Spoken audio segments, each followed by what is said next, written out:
Phrasing. No, Phrasing. cut that out. No, keep that.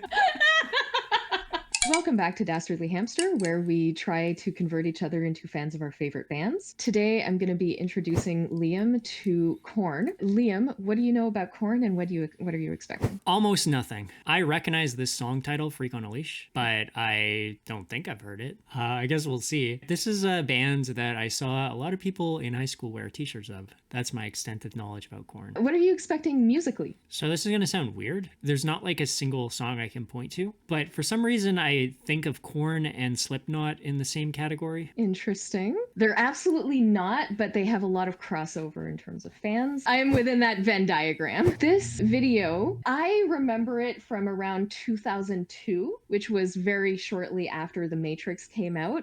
I just Googled it, and it looks like it actually might have come out the same year, and maybe even a few months earlier compared to The Matrix, which you will find interesting in a few minutes. This video was very impactful for me. I watched it once, I think on Much Music, and was so enamored by it that I spent a full day downloading it from Kazaa and watched it every single day, sometimes multiple times a day for at least 2 or 3 months, because I really enjoyed it and I knew that my father would probably delete it very quickly. All right, are you ready?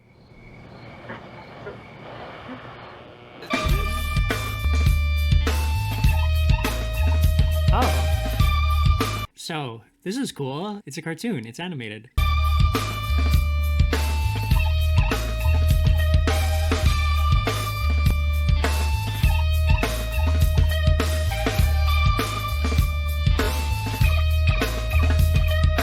Something takes a part of me.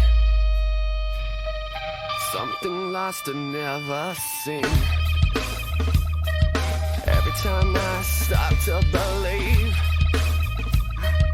something's raped and taken from me, from me. Life's got a... So the vocals almost sound like they're grasping for air, like they're desperate. Even the guitar, it almost sounds like it's underwater in a sense. I don't know how to describe that, but it's like if you were underwater and the ambience or whatever of like how it would sound listening to something, it almost sounds like that to me. So like I'm almost getting this like gasping for air sort of theme to it. I didn't think of that necessarily myself, but as you're saying it, I'm really feeling that. I even got a little bit of shiver on my arm just now. Oh, okay. From me, life's gotta always be messing with me. Can't it chill and let me be free?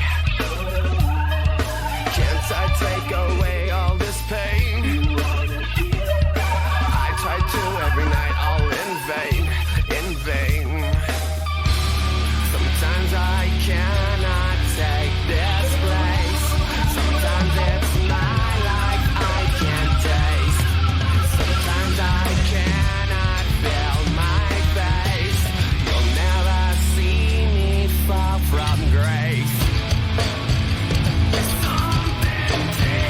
We had the guitar pick up a little bit heavier, but the vocals didn't match it. So the vocals are still staying subdued. They're still sort of gasping, which is interesting. So my expectation now is that the next part, we're going to have both the vocals and the guitar pick up. My face, you'll never see me fall from grace.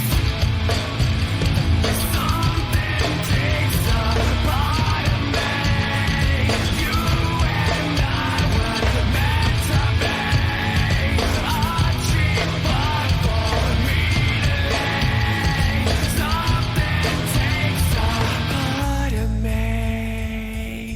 Feeling like I want to say like 2001 to 2005, 2006-ish. This type of music was like really popular for advertising, I guess, things that would be like big mainstream type events or like things that were seen as like cool. This is the type of song that I could see them advertising wrestling events in the early 2000s. But I think what surprises me the most about it is that I had this very narrow view in my head of what type of vocals you like. I don't think it's particularly anything like the metal singers that you have shared with me. Like, you always describe it as like operatic or like classically trained. I don't think that's this. It's kind of funny that you're talking about the early 2000s because this album came out in 98 and they were part of the movement that made this kind of sound so popular. Korn is one of those bands that they sound like nothing else before. They were one of those bands that you'd never think would actually become popular, and they became massively, massively popular because it turns out that this is what people wanted to hear. There was a big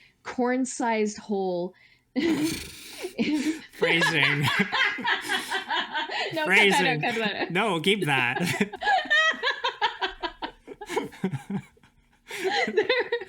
That's going in the intro. And the hole needed to be filled. The cornhole needed to be filled.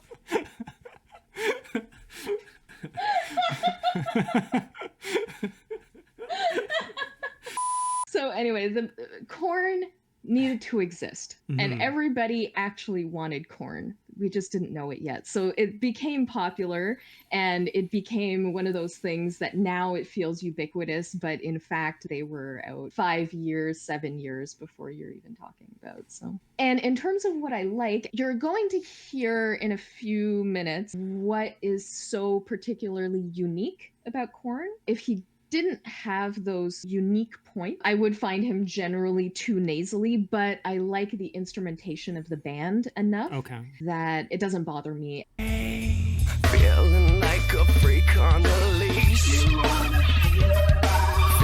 like I have no release. How many times have I felt deceived? Nothing in my life is free, is free.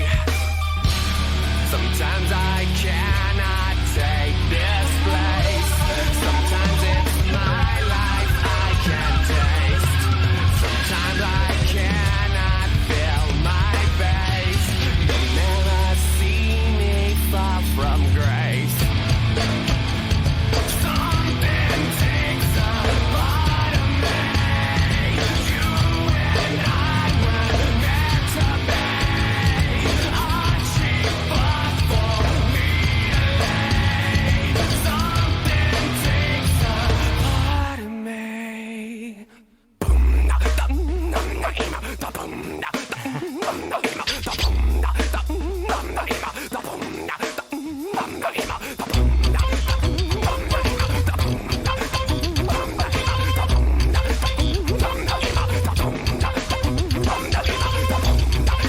Okay, so he's doing something interesting with his voice here. He's not really using lyrics per se, but he's sort of saying like nonsense. It actually kind of reminds me of Kid Rock, Ba with the Ba. Where it's just like he's just making up words, right? In the sense that he's making up words, I can see what you mean. I think it's generally referred to as like Korn beatboxing. Oh, is there a term for it? Okay. Yeah, the singer is Jonathan Davis, so I think it might be like Jonathan Davis beatboxing because like nobody else does this. Right. Which I appreciate that. I like it. It's different.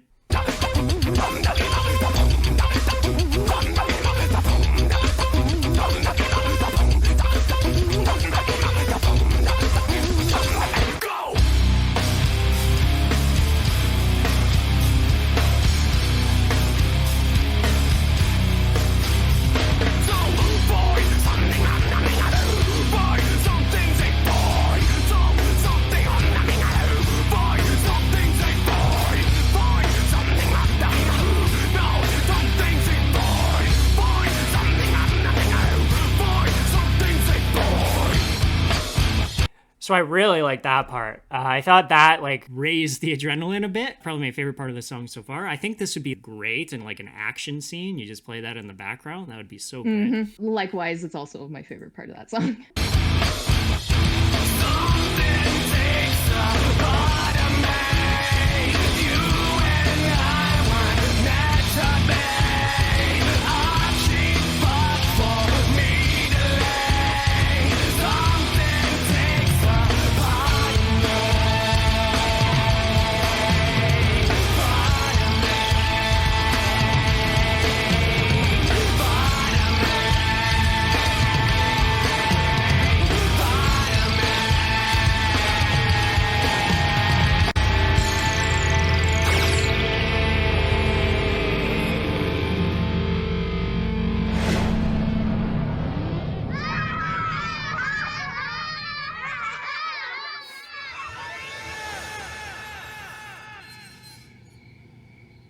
Okay, so I really liked at the end when he was doing that outro, you could hear like a guitar in the background that was going to like, I don't know how to describe it, but I know what you mean. yeah. So I really like that. What is your rating? I'm going to give this a 4. Initially, I wasn't really that sold on it, but it picked up a lot, especially during the bridge. I love the bridge, love the outro. I thought it was great. Even the video is pretty cool. I mean, I like the animation. I still have no idea what this is about. Freak on a Leash? I saw like some children and there was a bullet. I think it's just about the feeling of being outcast.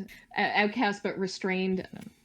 What's your rating? I have to give this a 5 out of 5. The song was mind-blowing for me. It was life-changing. It was one of my gateway songs and one of my gateway bands into heavier metal. For me, they just hold a special place in my heart, and they are a piece of history that they were one of those bands that drew so many kids like me into heavier music. They were very much a part of the way that society developed and the way that music and pop culture developed, especially with the new metal, the alternative, and this whole movement of bands that just had their own sound. You know, Korn is not just a band, they are a genre. There are lots of bands that have their own special sound, but not many are their own genre, and Korn is one of those bands. Yeah, so that would explain like why we saw a lot of that in the early 2000s. I guess I could say that. Oh no. There was a giant cornhole that needed to be filled. My life is over now. That's all for us, hamsters. Spin your wheels down to that subscribe button. And give us a dastardly thumbs up. Not there.